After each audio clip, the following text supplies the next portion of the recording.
नमस्कार, आप देख रहे हैं जेके 24/7 न्यूज। मैं हूं आपके साथ राजेश कुमार। वक्त हमारे खास कार्यक्रम डिफेंस स्पेशल का, जहां पर बात अमेरिका के नए राष्ट्रपति डोनाल्ड ट्रंप की करेंगे। डोनाल्ड ट्रंप ने शपथ ले ली है और कई अहम आदेशों पर साइन उन्होंने कर दिए हैं। शपथ लेने के बाद डोनाल्ड ट्रंप ने जो भाषण दिया उसके अंदर बहुत कुछ संकेत छिपे हुए हैं। चीन को लेकर जो डोनाल्ड ट्रंप की तरफ से कहा गया उसमें बहुत कुछ कहने की उन्होंने कोशिश की है, लेकिन उसके मायने क्या हैं उसको आगे डिकोड करने की हम कोशिश करेंगे। बांग्लादेश और पाकिस्तान को लेकर डोनाल्ड ट्रंप की क्या नीति होगी, इस पर भी बातचीत हम करेंगे। साथ ही में बातचीत जो है वो भारत और अमेरिका के रिश्तों को लेकर डोनाल्ड ट्रंप के आने के बाद क्या असर पड़ेगा, इस पर भी डिटेल से बात होगी। लेकिन शुरुआत बड़ी खबर के साथ। सत्ता में लौटते ही ट्रंप की चीन को चेतावनी। पनामा कैनाल को लेकर ट्रंप ने दी चेतावनी। अमेरिका पनामा नहर को कंट्रोल करेगा, ट्रंप ने सीधा कहा। पनामा नहर को चीन ऑपरेट कर रहा, ट्रंप का बड़ा आरोप। सत्ता में लौटते ही ट्रंप की सीधी चीन को चेतावनी। सत्ता में लौटते ही ट्रंप की चीन को चेतावनी। पनामा कैनाल को लेकर ट्रंप ने दी चेतावनी। अमेरिका पनामा नहर को कंट्रोल करेगा, ट्रंप ने कहा। पनामा नहर को चीन ऑपरेट कर रहा, ट्रंप का बड़ा बयान। सत्ता में लौटते ही ट्रंप की चीन को चेतावनी। इस वक्त की बड़ी खबर, पनामा कैनाल को लेकर ट्रंप ने दी चीन को चेतावनी। अमेरिका पनामा नहर को कंट्रोल करेगा, ट्रंप का बड़ा आरोप।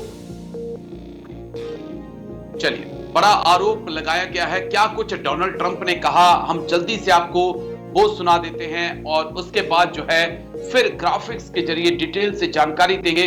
फिर चर्चा की हम शुरुआत करेंगे कि आखिरकार ये पनामा नहर का मसला और विवाद है क्या। लेकिन पहले डोनाल्ड ट्रंप ने क्या कुछ कहा वो आपको सुना देते हैं। President McKinley made our country very rich through tariffs and through talent. He was a natural businessman and gave Teddy Roosevelt the money for many of the great things he did, including the Panama Canal, which has foolishly been given to the country of Panama after the United States. The United States, I mean, think of this, spent more money than ever spent on a project before and lost 38,000 lives in the building of the Panama Canal. We have been treated very badly from this foolish gift that should have never been made, and Panama's promise to us has been broken. The purpose of our deal and the spirit of our treaty has been totally violated. American ships are being severely overcharged and not treated fairly in any way, shape, or form, and that includes the United States Navy. And above all, China is operating the Panama Canal, and we didn't give it to China, we gave it to Panama, and we're taking it back. के जरिए पूरे Panama जो canal है उसका पूरा विवाद क्या है, मसला क्या है, इसको डिकोड कर लेते हैं, एक बार समझ लेते हैं हम। क्योंकि इसके बारे में चर्चा करेंगे तो उससे पहले जरूरी है कि एक डीपली जानकारी हमारे पास हो, ताकि फिर हम इस पूरे विवाद को समझें। देखिए, पनामा पर चीन वर्सेस अमेरिका पूरा मामला क्या है। पनामा नहर जो है वो अटलांटिक और प्रशांत महासागर को जोड़ती है। पनामा पहले कोलंबिया का गुलाम था, यह आपके लिए जानना जरूरी है। लेकिन अमेरिका की मदद से पनामा एक देश है जो आजाद हुआ।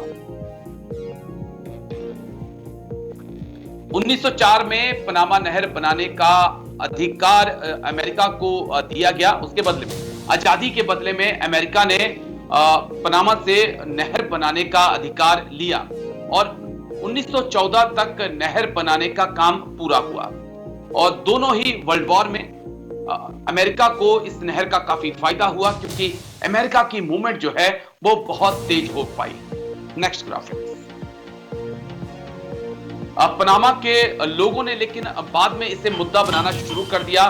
60-70 के दशक आते आते पनामा के लोगों ने इसको मुद्दा बनाना शुरू किया, उठाना इस मुद्दे को शुरू किया।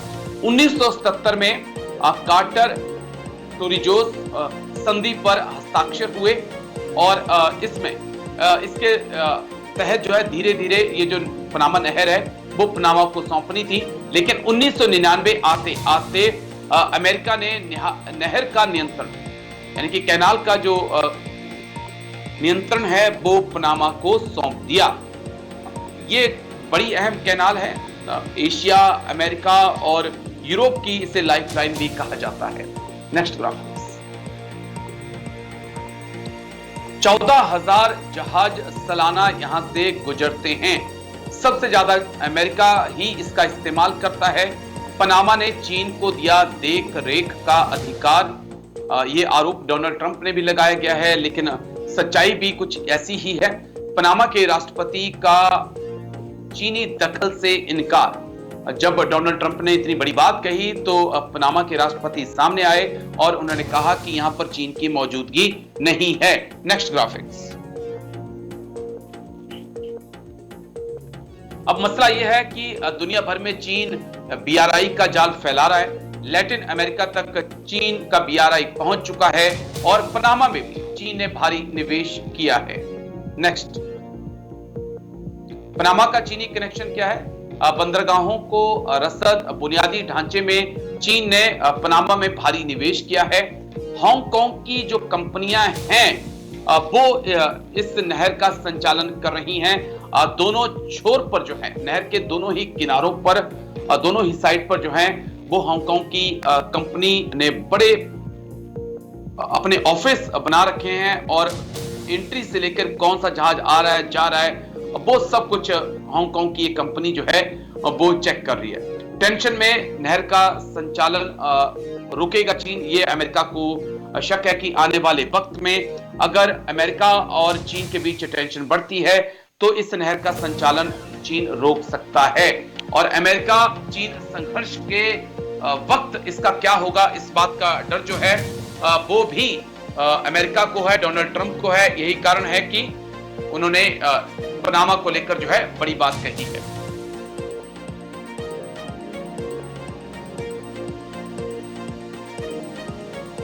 चर्चा की शुरुआत करेंगे कि क्या वाकई में पनामा को लेकर चीन वर्सेस अमेरिका हो सकता है या ये पूरा मुद्दा सुलझ जाएगा, क्योंकि दूसरी तरफ हम ये भी देख रहे हैं कि डोनाल्ड ट्रंप ने ये भी कह दिया कि 100 दिन के अंदर अंदर वो चीन की यात्रा करेंगे, बीजिंग जाएंगे।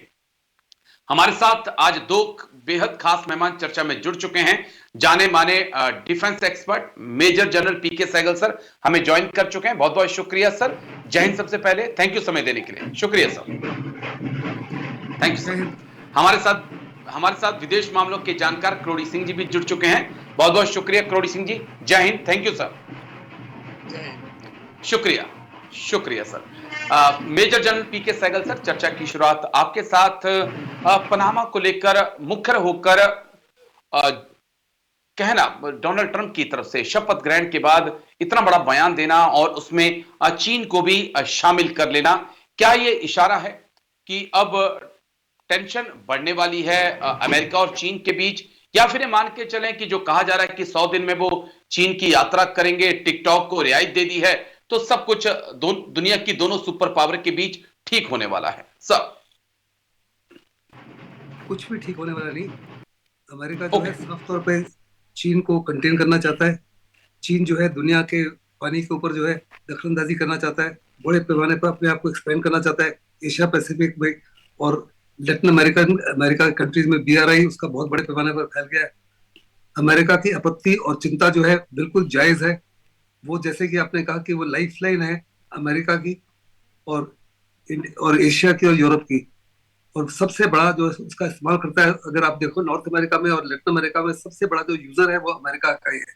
अमेरिका के शिप्स जो है अटलांटिक से पैसिफिक में जाते हैं at a very rapid pace, और उन्हीं की मूवमेंट होती है वहां पे फॉर एक्सपोर्ट एंड इम्पोर्ट। और अगर जब ये पैनामा कैनाल हैंडओवर की गई थी पैनामा को, उस समय जो था हांगकांग जो था ब्रिटिश की जो एग्रीमेंट थी 50 साल तक वो चाइना का हिस्सा नहीं बनना था, और इस समय वो एक सबसे इंडिपेंडेंट ऑटोनोमस एंटिटी थी। बाद में चाइना ने उसके ऊपर कब्जा कर लिया और चाइना ने उसको हर प्रकार से अपने नीचे कर लिया है। और अगर हांगकांग की कंपनियां उसको ऑपरेट कर रही हैं, ये पैनामा का ये कहना कि चीन इसमें इन्वॉल्व नहीं है, टू एन एक्सटेंट ठीक है, लेकिन हांगकांग जो है अभी चीन का हिस्सा है, इसलिए ये कहना कि हांगकांग चाइना इन्वॉल्व नहीं है वो सही नहीं है। चाइना हर प्रकार से इन्वॉल्व है, दोनों तरफ जो है चाइना उसको कंट्रोल करता है, और बड़े पैमाने पर वो चाइना जो है हर प्रकार की मुश्किल खड़ी कर सकता है in the event of any tension whatsoever. और इसी को निगाह में रखते हुए डोनाल्ड ट्रंप ने साफ तौर पे कहा कि जब हमने 38,000 हमारी लाइफ चली गई, सबसे महंगा प्रोजेक्ट था हमारा ये, और हमने जब इसको हैंड ओवर किया तो कुछ शर्तें थी, कुछ ट्रीटीज थी, उन ट्रीटीज का जो है और जो शर्तें थी जिसके तहत उनको हैंड ओवर किया, उनका वर्णन तो नहीं किया, उन्होंने कहा उसका हर प्रकार से पैनामा ने उल्लंघन किया है। तो इसको निगाह में रखते हुए उन्होंने साफ तौर पे कहा कि हम इसको टेक ओवर कर लेंगे, या तो इसको टेक ओवर कर लेंगे या वो यकीन करेंगे कि जो उनके ऊपर फ्रेट चार्जेस हैं वो हर प्रकार से बड़े कम हो जाए, 50 to 60% उनमें रिडक्शन हो, और दूसरा वहां से चाइना को हर प्रकार से हटा दिया जाए। और अगर वो चाइना को वहां से नहीं हटाते या हांगकांग कंपनीज को नहीं हटाते तो वास्तव में ट्रंप कुछ भी कर सकते हैं। वो मैवरिक है, अनप्रिडिक्टेबल है, क्या करेंगे कोई नहीं जानते। ट्रंप ने साफ तौर पे कहा है कि विद इन 100 डेज वो बीजिंग में भी जाना चाहते हैं, वो अपना राइट एक्ट रीड आउट करना चाहते हैं, और चाहते हैं कि हर प्रकार से जो है चाइना उनकी बात माने। चाइना मानेगा या नहीं मानेगा वो तो समय बताएगा। साथ ही साथ वो अप्रैल में हिंदुस्तान में भी आना चाहते हैं। हिंदुस्तान ने साफ तौर पर कहा कि सितंबर में क्वाड की मीटिंग होनी है, जिसमें प्रेसिडेंट ट्रंप भी होंगे, ऑस्ट्रेलिया के प्राइम मिनिस्टर भी होंगे, जापान के नए प्राइम मिनिस्टर भी होंगे। और लेकिन ट्रंप जो है चाहते हैं कि इसको एडवांस करके अप्रैल में किया जाए, ताकि हिंदुस्तान को भी वो राइट एक्ट रीड आउट करे, क्योंकि हिंदुस्तान जो है उनका बहुत बड़ा डिफेंस और स्ट्रेटेजिक पार्टनर तो रहेगा, इसमें किसी प्रकार की कोई शंका नहीं। लेकिन जहां तक टैरिफ का ताल्लुक है, वो हमारा ट्रेड इम्बैलेंस है अप्रोक्सीमेटली $40 बिलियन का। हमारा जो एक्सपोर्ट है वो $40 बिलियन ज्यादा है। ट्रंप चाहेंगे या तो हमसे टैरिफ कम करें या उतना ही उनसे कुछ खरीदे। अगर हम F-35 जो है एक हवाई जहाज है $1 बिलियन का, अगर हम उनसे हवाई जहाज खरीद लेते हैं F-35 तो पॉसिबली वो एक्सेप्ट कर लेंगे कि हिंदुस्तान के टैरिफ चलते रहे। दूसरा, बड़े पैमाने पर वो चाहते हैं कि हम अमेरिका के जो एग्रीकल्चर को है उसको आने दें। वो बड़े पैमाने पर हमारे से सस्ते दाम पर सब्जियां उगाते हैं, हमारे सस्ते दाम पे एप्पल्स उगाते हैं, सस्ते दाम पे स्ट्रॉबेरीज है, सस्ते दाम पे उनका आलमंड वगैरह है। वो चाहते हैं कि हिंदुस्तान में इसको भेजा जाए, और अगर हिंदुस्तान इसको एक्सेप्ट कर लेता है तो हिंदुस्तान का एग्रीकल्चर जो है वो बजाय फार्मर्स इनकम डबल करने के लिए आधी भी नहीं रहेगी। ऐसे में हिंदुस्तान अपने हित को निगाह में रखते हुए इसको कभी एक्सेप्ट करने के लिए तैयार नहीं। लेकिन डोनाल्ड ट्रंप से बड़ा जबरदस्त प्रेशर होगा, और हिंदुस्तान को डिप्लोमेटिकली इस प्रेशर को ऑब्विएट करना होगा। और अगर प्रेशर हम नहीं ऑब्विएट कर सके तो ट्रंप क्या करते हैं समय बताएगा। लेकिन वास्तव में जो है ट्रंप बड़ी जबरदस्त कोशिश करेंगे कि हर प्रकार से पनामा को फ्री किया जाए चाइना के चुंगल से। ठीक है सर, चलिए मैं आता हूं, फिर आता हूं मैं आपके पास। करोड़ी सिंह जी, मैं आपके पास आऊंगा, क्योंकि लगातार ये चर्चा चल रही थी ट्रंप आएंगे, ट्रंप आ गए और चंद घंटों बाद 24 घंटे भी हो जाएंगे ट्रंप को आए हुए। क्या कुछ आप देख रहे हैं, क्या वाकई में पनामा को लेकर डोनाल्ड ट्रंप काफी गंभीर हैं, और क्या चीन के साथ एक नया विवाद यहां पर अमेरिका का खड़ा हो सकता है? सर, मुझे लगता है कि ट्रंप पनामा को लेकर काफी गंभीर हैं, और उन्होंने अपना जो ओथ के बाद में अनाउंस में पनामा का जिक्र किया, और गल्फ ऑफ मेक्सिको का जिक्र किया कि गल्फ ऑफ मेक्सिको को गल्फ ऑफ अमेरिका करेंगे। लेकिन पहले तो चुनाव प्रचार के दौरान कह रहे थे कि कनाडा को 55 स्टेट बनाएंगे और ग्रीनलैंड को लेंगे, उनका जिक्र नहीं किया है। लेकिन दूसरी तरफ हम देखते हैं कि चीन का गवर्नमेंट का या चीनी स्टेट का कंट्रोल नहीं है, वहां हांगकांग की कंपनी है, वो वहां मैनेज कर रही है पनामा कैनाल को, तो डायरेक्ट कंट्रोल उस तरीके से नहीं है। लेकिन ट्रंप जिस तरह से कह रहे हैं कि अमेरिका ने 35,000 लोगों को मरवाया है, कैनाल हमने बनाया है और कैसे दे दिया गया है, अंतरराष्ट्रीय कानून के तहत गया है, और रशिया ने भी वार्न कर दिया है। रशिया की विदेश मंत्रालय ने स्पष्ट रूप से कहा है कि ये कानूनी दृष्टि से पनामा का है, पनामा कैनाल, और अगर मिलिट्री से या फोर्स से लिया जाता है तो उसके लिए रशिया इसका विरोध करेगा, ये रशिया ने भी अनाउंस कर दिया है। लेकिन ट्रंप क्या मिलिट्री को यूज करेंगे या आर्थिक दबाव रखेंगे, क्योंकि पनामा ने भी ये कहा है कि अगर अमेरिका लेता है तो हमारा लगभग 25% इनकम है वो इसी से है। पिछले साल पनामा को 5 अरब डॉलर की इनकम इसी एरिया से हुई थी। अमेरिका की चिंता यह है कि लगभग 40% कंटेनर हैं वो पनामा कैनाल से जाते हैं। यद्यपि अंतरराष्ट्रीय व्यापार का केवल 5% है, लेकिन अमेरिका ज्यादा प्रभावित हो रहा है। तो ट्रंप का यह बहाना है कि कैनाल जब दिया गया था पनामा के, तो इसमें ट्रांसपेरेंसी रखेंगे, इसमें रीजनेबल रेट लगाएंगे। तो पनामा उनका उल्लंघन कर रहा है, वो उल्लंघन का आरोप लगा के दबाव बना रहे हैं। क्या फोर्सफुली लेंगे, इसमें मुझे संदेह लगता है। अगर फोर्सफुली लेते हैं तो अंतरराष्ट्रीय स्तर पे तनाव बढ़ेगा, केवल लैटिन अमेरिका में नहीं होगा, पूरी दुनिया में तनाव बढ़ेगा इससे, क्योंकि अमेरिका का फिर दृष्टिकोण ये माना जाएगा कि अमेरिका एक्सपेंशनिस्ट एटीट्यूड अपना रहा है, जो कि पहले अमेरिका अपनाता रहा है। तो ऐसी स्थिति में ये विवादास्पद मामला होगा। तो मुझे नहीं लगता कि मिलिट्री भेज के लेंगे। मिलिट्री भेजेंगे तो अमेरिकन मिलिट्री के सामने पनामा के पास कुछ भी नहीं है। 10,000 सैनिक भेजेंगे, कब्जा कर लेंगे। लेकिन क्या अंतरराष्ट्रीय स्तर पे अमेरिका अपने ऑनरेबल रोल को या जो एक ट्रस्टेड रोल है उसको निभा पाएगा? क्या अमेरिका की भूमिका को दुनिया स्वीकार करेगी? अभी यह चिंता का विषय है। जी राजेश जी। जी, ये बड़ा चिंता का विषय भी है सर। मैं लौटता हूं आप दोनों के पास, क्योंकि एक और बड़ी खबर है, उसके बाद मैं आप दोनों के पास आता हूं। इस वक्त की एक और बड़ी खबर, डोनाल्ड ट्रंप के आने से दुनिया भर में हलचल। इस वक्त की बड़ी खबर, ट्रंप की वापसी का पाक बांग्लादेश पर क्या असर होगा? जनरल मुनीर और मोहम्मद यूनिस को टेंशन। इमरान खान की रिहाई को लेकर क्या कोई दबाव बना सकते हैं? डोनाल्ड ट्रंप के सबसे बड़े आलोचक रहे हैं मोहम्मद यूनिस। इस वक्त की बड़ी खबर, ट्रंप की वापसी से पाक और बांग्लादेश पर क्या असर होगा? जनरल मुनीर और मोहम्मद यूनिस को इसकी बहुत ज्यादा टेंशन है। इमरान खान की रिहाई को लेकर क्या कोई प्रेशर बनाएंगे? डोनाल्ड ट्रंप के सबसे बड़े आलोचक रहे हैं यूनिस। ट्रंप की वापसी का पाक और बांग्लादेश पर क्या असर होगा? जनरल मुनीर और मोहम्मद यूनिस को टेंशन।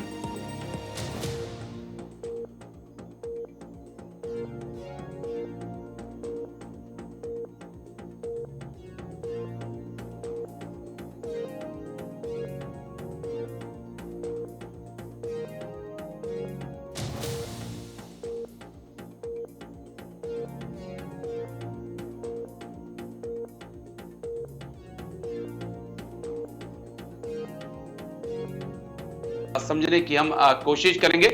जनरल मुनीर और मोहम्मद यूनुस को इसकी टेंशन है। जल्दी से एक बार ग्राफिक्स प्ले कर दीजिए और जल्दी से एक बार ग्राफिक्स के जरिए डिटेल से पूरी जानकारी दे दें। ट्रंप से टेंशन में पाक बांग्लादेश, कट्टरपंथ और आतंकवाद पर कठोर होंगे। इमरान खान के साथ रिश्ते अच्छे होंगे, अच्छे थे। चीन पाक संबंधों पर ट्रंप एक्शन ले सकते हैं। पाक के आतंकवाद पर कठोर कदम उठाएंगे, ऐसी उम्मीद की जाती है। जल्दी से नेक्स्ट ग्राफिक्स। ट्रंप के मुख्य आलोचक रहे हैं मोहम्मद यूनिस। बांग्लादेश में जल्द चुनाव का एक प्रेशर बना सकते हैं। हिंदुओं पर हमलों को लेकर सख्त हो सकते हैं।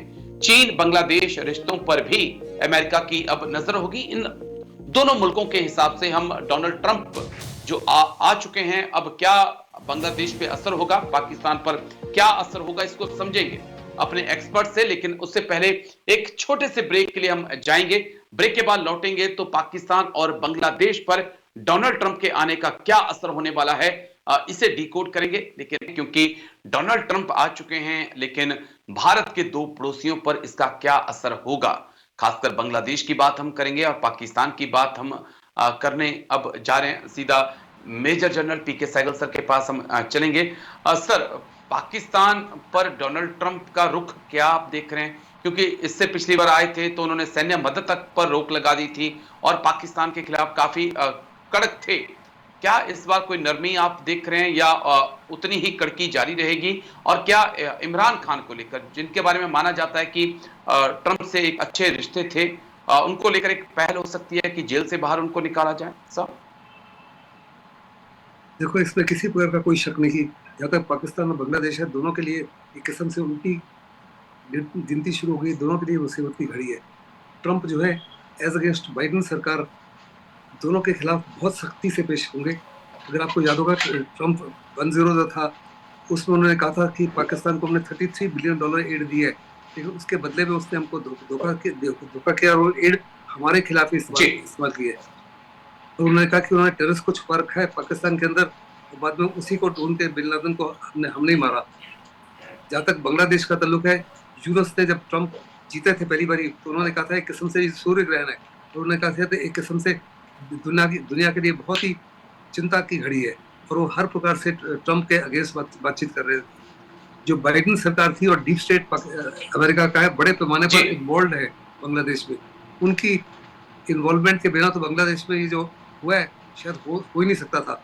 उसमें डायरेक्टली इन्वॉल्व थे डीप स्टेट ऑफ अमेरिका, जिसमें बाइडेन शामिल थे, और साथ ही साथ पाकिस्तान और चाइना। और साफ तौर पे जानते हैं, उन्होंने ड्यूरिंग दिस पीरियड जब वेट कर रहे थे, उनका shadow cabinet was already in existence. उन्हें बड़े साफ तौर पे कहा था कि जो हिंदुओं के साथ बेरहमी से हो रहा है उसको बंद किया जाए, माइनॉरिटीज के साथ जो कार्रवाई हो रही है उसको बंद किया जाए। और सबसे बड़ा जो है एक्सपोर्ट जो बांग्लादेश होता है वो टेक्सटाइल्स है, और वो टेक्सटाइल्स के ऊपर बड़े पैमाने पर पाबंदियां लगाएगी, जिससे बांग्लादेश की इकोनॉमी बैठ सकती है। तो वो चाहते हैं कि बांग्लादेश के जो रिश्ते नाते चाइना के साथ में, चाइना से अपनी दूरी रखे। वो नहीं चाहते कि चाइना के साथ बांग्लादेश किसी प्रकार से क्लोज हो, ना ही वो चाहते हैं कि चाइना तो पाकिस्तान और बांग्लादेश के आपसे रिश्ते नाते इंप्रूव हो at the expense of India. जहां तक यूनुस का ताल्लुक है, ट्रंप के ताल्लुकात जो थे इमरान खान के साथ काफी अच्छे थे। इमरान खान सत्ता से गए बाइडेन सरकार के आने के बाद में पिछले 4 साल में, और उनको अभी 14 साल की सजा भी दे दी, और उनकी वाइफ जो बुशरा है उसको 7 साल की सजा दी है। ट्रंप चाहते हैं कि उनको रिहा किया जाए और पाकिस्तान में फ्री एंड फेयर इलेक्शन हो, और उस इलेक्शन का जो भी सरकार है वो कायम हो।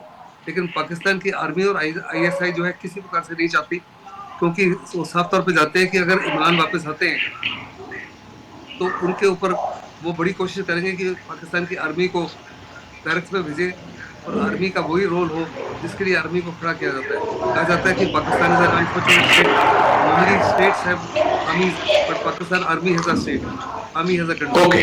वो कंप्लीटली उसको मिसयूज करते हैं। साथ ही साथ उनका जबरदस्त प्रेशर है कि जो सीपेक है वो सीपेक से अपने आप को दूर करे, और जो इंक्रीजिंग चाइना का प्रेशर है उसके ऊपर इन टर्म्स ऑफ मिलिट्री वगैरह, वो सब उनसे दूर हो।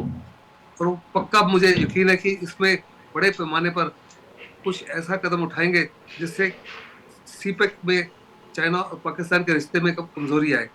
पाकिस्तान के लिए बहुत ही ये दुविधा की घड़ी है, उसको it have to be on diplomatic, इसको कैसे रिजॉल्व करता है, क्योंकि चाइना जो है साफ तौर पे कहता है कि उनकी relationship with Pakistan is higher than the Himalayas and deeper than the ocean. बिल्कुल सर। और वो हर प्रकार से इकोनॉमिकली एंड मिलिटरीली डिपेंडेंट है चाइना के ऊपर। और लेकिन डोनाल्ड ट्रंप जो साफ तौर पे कहते हैं कि ये डिपेंडेंसी कम होनी चाहिए, उनका जो सीपेक है जिसकी वजह से वो इतने बड़े पैमाने पर इंडेटेड हो गए हैं, उसमें उससे दूर हो। और इसीलिए वो चाहते हैं कि इमरान खान वापस आए, क्योंकि इमरान खान साफ तौर पे कह रहे थे कि जो चाइना का सीपेक है उसका फायदा केवल और केवल 60 से 70% चाइना को है, पीओके को बिल्कुल कोई फायदा नहीं, बलूचिस्तान को कोई फायदा नहीं, सिंध को नहीं फायदा, और केवल एक ही पंजाब प्रोविंस को है। और इमरान खान खुद फाता एरिया के हैं, उन्होंने साफ तौर पे कहा कि उस इलाके में किसी प्रकार का कोई फायदा नहीं। हमारे यहाँ तो रेल लाइन बिछ गई है, पाइपलाइन बिछ गई है, सड़क आ गई है, लोगों ने मुआवजा मांगा तो मुआवजा नहीं दिया। हमारे जो रिसोर्सेज है उनकी एक्सप्लॉयटेशन चीन कर रहा है, पाकिस्तान कर रहा है। पानी की पहले ही दिक्कत थी, पानी और कम हो गया है। गुदार सिटी बनाई जा रही है जिसमें 5 लाख चीनियों को सेटल किया जाएगा, लेकिन वहां से जो बलूचिस्तान के लोग हैं उनको आसानी से जा भी नहीं सकते। इन तमाम चीजों को निगाह में रखते हुए पाकिस्तान की आर्मी और ISI नहीं चाहेगी किसी प्रकार से इमरान खान को छोड़ा जाए, क्योंकि इमरान खान जो है चाइना से थोड़ी दूरी बनाना चाहते थे, and he was in favour of improving relations with America. तो अभी क्या होगा ये सब समय बताएगा वंस अगेन, लेकिन मुझे पक्का यकीन है कि थोड़ा सा इंतजार करना होगा कि उनकी दोनों की लेकिन मुसीबत की घड़ी सामने आ गई है। बिल्कुल, क्योंकि जिस प्रकार से हम देख रहे हैं कि चीन और पाकिस्तान के रिश्ते हैं या बांग्लादेश चीन से रिश्तों को बनाने की कोशिश कर रहा है, ट्रंप के रडार पर दोनों देश रहने वाले हैं, ऐसी मैं उम्मीद कर रहा हूं। लेकिन करोड़ी सिंह जी के पास मैं चलूंगा। करोड़ी सिंह जी, आपका पॉइंट ऑफ व्यू सर, जिस प्रकार से नंबर 1 आलोचक वर्ल्ड में डोनाल्ड ट्रंप के अगर थे तो माना जाता है मोहम्मद यूनिस उनमें प्रमुख थे, तो क्या कोई एक्शन हम बांग्लादेश में देख सकते हैं? जिस प्रकार से चुनाव प्रचार के दौरान डोनाल्ड ट्रंप ने बार बार कहा कि अल्पसंख्यकों पर, खासकर हिंदुओं पर जो अत्याचार बांग्लादेश में हो रहे हैं इनको मंजूर नहीं किया जाएगा, और जो डीप स्टेट को लेकर भी उनकी तरफ से कई बयान आए थे, और वही डीप स्टेट बांग्लादेश में मौजूद था जिसने पूरा ये तख्ता पलट कराया था। सब देखिए राजेश जी, पाकिस्तान और बांग्लादेश दोनों की स्थिति भिन्न है। निश्चित रूप से ट्रंप का सरोकार दोनों से है, लेकिन दोनों को एक ही तरीके से वो डील नहीं करेंगे। बांग्लादेश के केस में हसीना ने कहा कि अमेरिका का डीप स्टेट मुझे डिस्प्लेस कर रहा है, अमेरिका के अगेंस्ट में काफी स्टेटमेंट दिए, लेकिन हसीना के प्रति मुझे नहीं लगता कि ट्रंप कोई सहानुभूति दिखाएंगे। हसीना का वो सपोर्ट किसी रूप में नहीं करेंगे। लेकिन यूनुस का जो पश्चिम का सपोर्ट है यूनुस को, उससे वो नाराज हैं, और ट्रंप के अगेंस्ट में जैसे यूनुस ने स्टैंड लिया, और ट्रंप ने पहले भी कई बार स्टेटमेंट दे चुके हैं कि बांग्लादेश में माइनॉरिटीज पे अत्याचार नहीं होना चाहिए। तो जो पहले अमेरिका ने पैसा सैंक्शन कर रखा है उसको डिले कर सकते हैं और नई ग्रांट बांग्लादेश को नहीं दे, तो निश्चित रूप से वो ग्रांट कम कर सकते हैं या नई ग्रांट नहीं दें, लेकिन चुनाव के लिए वो बांग्लादेश पे दबाव बनाएंगे कि जल्दी से जल्दी चुनाव हो। तो वो जो हसीना की पार्टी आवामी लीग है उसके अगेंस्ट में जो मूवमेंट चला रहे थे, बीएनपी बांग्लादेश नेशनलिस्ट पार्टी और जमाते इस्लामी, उन दोनों में भी डिफरेंसेस हैं। तो अब बांग्लादेश का संविधान, नया संविधान तैयार हो गया है, लेकिन बीएनपी ये डिमांड कर रही है कि पुराने संविधान के तहत ही चुनाव हो, उसके बाद नया संविधान लागू किया जाए, इलेक्टेड गवर्नमेंट लागू करे। अभी तो यूनुस की गवर्नमेंट है, वो चीफ एडवाइजर है, वो मैंडेट नहीं है उनके पास। पाकिस्तान में स्थिति बिल्कुल भिन्न है। पाकिस्तान की स्थिति यह है कि इमरान खान ने आरोप लगाया था कि अमेरिका उसे डिस्प्लेस करना चाहता है, लेकिन इसके साथ साथ अमेरिका का इंटरेस्ट पाकिस्तान में यह है कि चीन और पाकिस्तान की जो एक धुरी बन रही है, अमेरिका के अगेंस्ट में भी है और वो भारत के अगेंस्ट में भी है।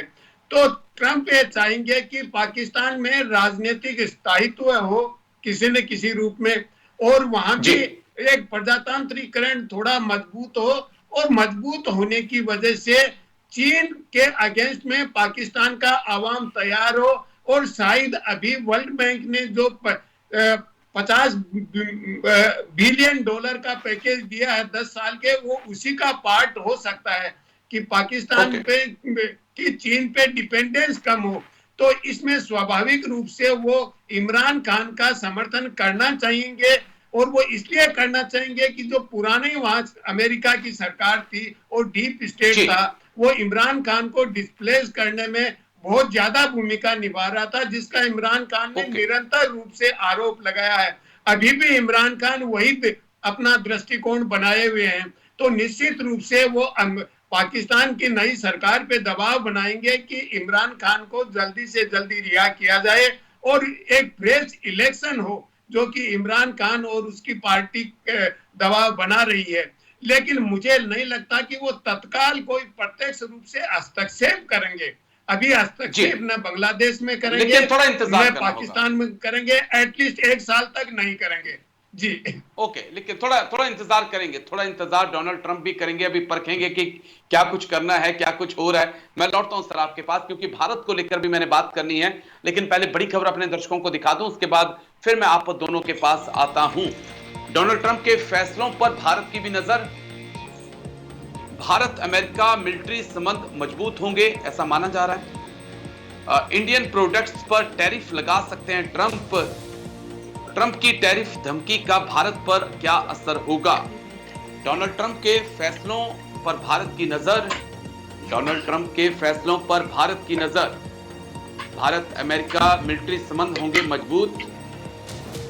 इंडियन प्रोडक्ट्स पर टैरिफ लगा सकते हैं ट्रंप की टैरिफ धमकी का भारत पर होगा असर।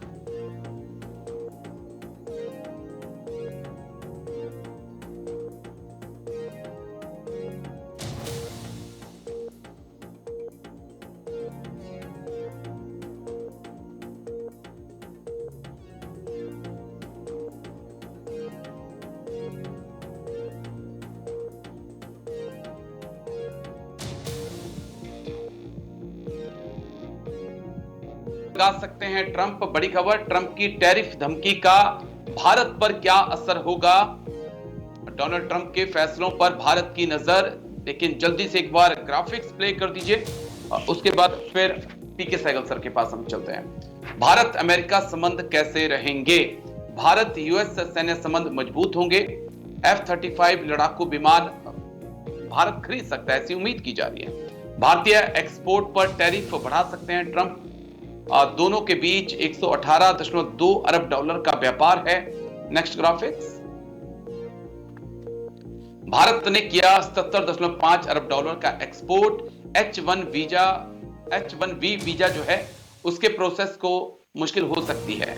अवैध प्रवासियों का डिपोर्ट भी ट्रंप करेंगे, ऐसा उन्होंने खुलकर कहा है। लेकिन हम मेजर जनरल पीके सहगल सर के पास चलेंगे। मेजर जनरल पीके सहगल सर, आपके पास मैं आ रहा हूं। भारत अमेरिका संबंधों पर डोनाल्ड ट्रंप के आने का क्या असर होगा सर? क्या जिस प्रकार से जो भारत और अमेरिका के बीच हाल ही में कुछ डील हुई थी, उसमें कुछ डिले देखा जाएगा, या हम एक देखेंगे कि और तेजी से काम होगा सर? ओवरऑल कॉन्टेक्स्ट में तो भारत और अमेरिका के रिलेशन जो है आगे से ज्यादा और भी मजबूत हो जाएंगे। सर देखो, पिछले 4 से 5 प्रेसिडेंट्स जो है अमेरिका के, उनकी दो तरफा, चाहे जो डेमोक्रेटिक गवर्नमेंट हो चाहे रिपब्लिकन हो, तो दोनों ने ही साफ तौर पे कहा कि हिंदुस्तान के साथ जो रिश्ते नाते हैं बहुत ही इंपॉर्टेंट है। स्ट्रेटेजिकली हिंदुस्तान जो है सबसे महत्वपूर्ण है। ट्रंप ने एक बार ही नहीं, अनेकों बार इलेक्शन के समय कहा है, और अभी भी कुछ दिन पहले उन्होंने कहा कि 21वीं सेंचुरी में हिंदुस्तान के साथ जो स्ट्रेटेजिक रिलेशन है, दे आर दी सबसे बढ़िया रिलेशनशिप है ऑफ द 21st सेंचुरी, और इसको किसी प्रकार से दूर नहीं होने देंगे, क्योंकि हिंदुस्तान एक किस्म से ग्लू है उनके इंडो पैसिफिक को। अगर हिंदुस्तान इंडो पैसिफिक में से पीछे हट जाता है तो वास्तव में इंडो पैसिफिक पॉलिसी जो है ट्रंप की या अमेरिका की, कोलैप्स हो जाती है। दूसरा, as far defence is concern और उनके क्रिटिकल टेक्नोलॉजीज के ट्रांसफर इज कंसर्न, उसमें किसी प्रकार की कोई कमी नहीं आएगी, तेजी आएगी। साथ ही साथ जॉइंट प्रोडक्शन भी हम कुछ करने जा रहे हैं, उसमें भी कमी नहीं आएगी। प्रेशर हिंदुस्तान के ऊपर 2 चीजों के ऊपर पड़ेगा। एक तो H-1B वीजा को लेकर, क्योंकि उनको लगता है कि बहुत जो मागा उन्होंने कहा कि मेक अमेरिका ग्रेट अगेन, उसमें भी उनका पॉलिटिकल डिवीजन है विदिन जितने भी वहां पे, चाहे वो नडेला हो या जेडी वांस हो या उनके जितने भी सलाहकार हैं, वो साफ तौर पे कहते हैं कि अगर अमेरिका को अपनी जो उनकी बढ़त है दुनिया में उसको कायम रखना है, अपनी ताकत को कायम रखना, तो बहुत लाजमी है कि हिंदुस्तान से जिस पब्लिक एक्सपर्ट्स हैं, जो टेक्निकल विजर्ड्स हैं, उनको ज्यादा से ज्यादा तादाद में लाया जाए। अभी ट्रंप ने रिसेंटली कहा है, पहले तो कह रहे थे कि हम हर प्रकार से H-1B कमी कमाएंगे, अभी उन्होंने साफ तौर पे कहा है कि ये जो है शायद अमेरिका के हित में होगा, लेकिन उस माफिक के जो हमको H-1B वीजा दे रहे थे उसमें थोड़ा चूजी हो जाएंगे, कुछ बड़े पैमाने पर कमी आ जाएगी, लेकिन जितने भी इलीगल माइग्रेंट्स हैं हिंदुस्तान से, उनको तो हर प्रकार से निकालेंगे, इसमें किसी प्रकार का कोई शक नहीं। और हिंदुस्तान के ऊपर ट्रेड प्रेशर काफी पड़ेगा, क्योंकि ट्रेड इम्बैलेंस है, जैसे कि मैंने कहा $40 बिलियन का इम्बैलेंस है इन फेवर ऑफ इंडिया। वो चाहेंगे कि इस इम्बैलेंस को दूर किया जाए, या तो हम उनसे ज्यादा सामान खरीदें या हम अपने टेरिस को दूर करें। अगर हम इस समय हिंदुस्तान की एयरफोर्स में काफी ज्यादा खामियां हैं। चाइना ने 2 हवाई जहाज डिस्प्ले किए जो 6th जनरेशन के जी। हमारे पास जो राफेल है 4.5 जनरेशन का है, हमारे तो 5th जनरेशन लड़ाका भी नहीं है। तो हिंदुस्तान को पहले भी बाइडेन ऑफर कर चुके थे F-35, लेकिन उसकी कीमत को निगाह में रखते हुए, क्योंकि $1 बिलियन का एक हवाई जहाज है, कीमत को निगाह में रखते हुए India has been dragging its feet. हो सकता है कि ट्रंप जो है शायद कीमत को थोड़ा कम करे, आई हैव नो आइडिया, क्योंकि वो बेसिकली बिजनेसमैन है और ज्यादा पैसा कमाना चाहते हैं। लेकिन मुझे लगता है कि काफी प्रेशराइज करेंगे हिंदुस्तान को कि इसको F-35 को खरीद लिया जाए, और अगर F-35 हिंदुस्तान खरीदता है तो जो ट्रेड इम्बैलेंस है वो खत्म हो जाएगा। दूसरा, अगर आप देखो तो उन्होंने कहा है ड्रिल बेबी ड्रिल, वो चाहते हैं कि बहुत बड़े पैमाने पर एनर्जी एक्सपोर्ट सारी दुनिया में करे। वो चाहेंगे कि हिंदुस्तान रशिया से अपना जो इम्पोर्ट कर रहा है क्रूड ऑयल एंड गैस, उसमें कमी करे और अमेरिका से ज्यादा करे, और अमेरिका के ऊपर ध्यान दें, क्योंकि थोड़ा सा वक्त मेरे पास कम होता जा रहा है। माफी चाहूंगा आपसे, क्योंकि 2 से 2.5 मिनट मेरे पास बचे हैं। मैं करोड़ी सिंह जी के पास भी जाना चाहूंगा। करोड़ी सिंह जी, भारत अमेरिका संबंध और डोनाल्ड ट्रंप की सत्ता वापसी, इसे आप कैसे आंकते हैं? करोड़ी सिंह जी। देखिए राजेश जी, हम इसको 4 स्तर पे देख सकते हैं। एक, H-1B वीजा, उसमें भारत पे नकारात्मक प्रभाव इसलिए नहीं पड़ेगा कि उसके जो गवर्नेंस एफिशिएंसी के 2 महत्वपूर्ण सदस्य हैं, एलोन मस्क और विवेक रामास्वामी, वो ये चाहेंगे कि H-1B वीजा पे रेस्ट्रिक्शन नहीं लगे, क्योंकि अमेरिका में इनोवेशन और विकास के लिए जरूरी है H-1B वीजा को फैसिलिटेट करना। दूसरा है व्यापार, भारत और अमेरिका के बीच में व्यापार घाटा है, भारत की तरफ सरप्लस नहीं है, अमेरिका की तरफ सरप्लस है। तो भारत प्रयास करेगा कि भारत की तरफ से निर्यात बढ़े। किस रूप में निर्यात बढ़े, यहाँ भारत को थोड़ी दिक्कत हो सकती है। वो इसलिए कि ट्रंप ये चाहेगा कि अमेरिका में ही मैन्युफैक्चरिंग हो, हम ज्यादा इंपोर्ट नहीं करें, और जो इंपोर्ट करें उस पर ज्यादा ड्यूटी लगाएं, तो इसमें दिक्कत आ सकती है। तीसरा है सैनिक सामान खरीदना, वो अमेरिका खुद एक्सपोर्ट करना चाहेगा, तो उसमें भारत की जरूरत है, क्योंकि व्यापार तभी प्रमोट होता है बेचने वाला तैयार हो और लेने वाला तैयार हो, दोनों में विन विन सिचुएशन होती है। तो ये मिलिट्री वाले मामले में ज्यादा दिक्कत नहीं होगी। अमेरिका बेचना चाहता है, भारत लेना चाहता है, भारत की जरूरत है। चौथा है वो सामरिक सहभागिता, रणनीतिक साझेदारी, विशेष रूप से इंडो पैसिफिक। और इंडो पैसिफिक का जो कंसेप्ट आया था वो ट्रंप के पिछले पीरियड में आया, और इसमें ट्रंप बहुत सीरियस है। तो इंडो पैसिफिक रीजन में ट्रंप ये चाहेगा कि भारत का नेतृत्व मजबूत हो, वो कमजोर नहीं करना चाहेगा। और भारत मजबूत होगा तो चीन को कंटेन करने में मदद मिलेगी, क्योंकि वो भारत की ये संवेदनशीलता समझता है कि भारत किसी सैन्य गठबंधन में नहीं होगा। और ट्रंप स्वयं भी सैन्य गठबंधन पे ज्यादा भरोसा नहीं कर रहा है, व्यापारिक गठबंधन पे कर रहा है। तो उस हिसाब से भारत के नेतृत्व को इंडो पैसिफिक रीजन में वो प्रमोट करेगा, तो भारत को उससे फायदा है। लेटेस्ट टेक्नोलॉजी में इसके बारे में फायदा भी हो सकता है, नुकसान भी हो सकता है, अभी संदेह की स्थिति है वो लेटेस्ट टेक्नोलॉजी ट्रांसफर करेंगे या नहीं करेंगे। तो इस तरह की ये 4-5 बातें हैं जिसमें कुल मिला के अगर हम कहें तो भारत के फेवर में जाएगी, भारत के अगेंस्ट में ट्रंप की पॉलिसी नहीं रहेगी, पॉलिसी कम जाएगी। लेकिन इंतजार करना होगा कि किस प्रकार से डोनाल्ड ट्रंप के फैसले होते हैं, क्या वो भारत के हित में होते हैं, खिलाफ होते हैं, इसके लिए थोड़ा सा हम इंतजार करेंगे। लेकिन बहुत बहुत शुक्रिया आप दोनों खास मेहमानों का। मेजर जनरल पीके सहगल सर बहुत बहुत शुक्रिया। करोड़ी सिंह जी आपका भी बहुत बहुत शुक्रिया मेरे साथ खास चर्चा में जुड़ने के लिए, तमाम पहलुओं पर इतनी बारीकी से बात रखने के लिए। तो डिफेंस स्पेशल में आज इतना ही, कल फिर होगी मुलाकात, दीजिए इजाजत, नमस्कार।